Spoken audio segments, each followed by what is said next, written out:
So it's day one of the expedition, and the first stop off has been here to the Tweed Valley, where we've come to meet Tony and Diane from Forestry and Land Scotland, who have tagged 3 juvenile ospreys. The juvenile ospreys have a really interesting story, and so we're really excited to have them direct part of our journey all the way down to West Africa. Why have you put tags on these birds? Why are you interested in them? Well, the main interest is simply to see where these birds are migrating to, the different routes that they take, the survival rate of the birds when they're migrating, and at the same time, when they come back in 2 years' time, where they're going to end up. Being all males, hopefully they're going to come back to this locality somewhere, and it's just great to see the birds coming back and increasing the population in the south of Scotland. And Diane, what are your hopes for the project? We're just hoping that really by your involvement it will bring so many more people to get involved and to really engage with what's happening with the ospreys and find out, you know, the struggles that they have on their journey, how many of them survive on the massive migration journey that they have, and by tagging them we can find out exactly where they're going and what sort of struggles they'll face en route. And at the moment we have 3 birds whose names are purely their ring number. But you all volunteers have actually now given them names. What are their names? The names have been selected from one of the volunteers, Ella, who put them forward, and it's Kirk, Tweed and Glenn, because they're boys. We wanted to give them names that were also from this area, so that when they come back and breed, hopefully in this area, if they're successful, it relates to it.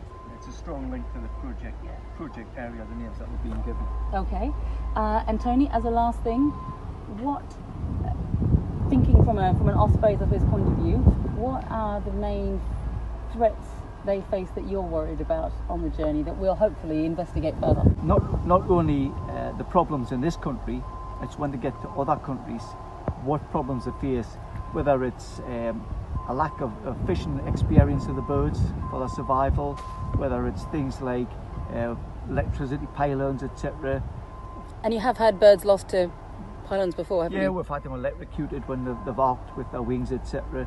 So maybe, you know, power companies need to think of that in the future, like they have done in places like Spain, by putting T-pieces on the tops of pylons. Yep. It's other things like which direction they take for the migration, and weather conditions, blowing them off course, etc.